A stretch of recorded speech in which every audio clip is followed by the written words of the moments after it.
ربنا ظلمنا أنفسنا وإن لم تغفر لنا وترحمنا لنكونن من الخاسرين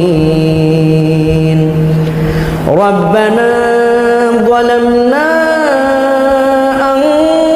أنفسنا وإن لم تغفر لنا وترحمنا لنكونن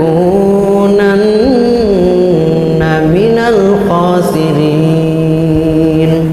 رب اغفر وارحم وأنت خير الراحمين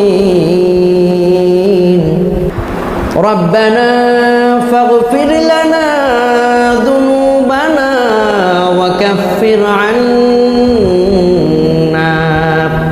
سيئاتنا وتوفنا مع الأبرار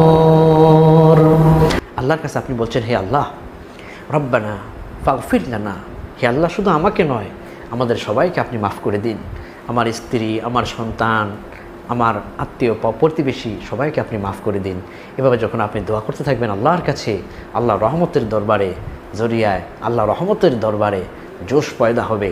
রহমতের কারণে তিনি দয়াবান, আপনাকে ক্ষমা করে দিবেন ইনশাআল্লাহ।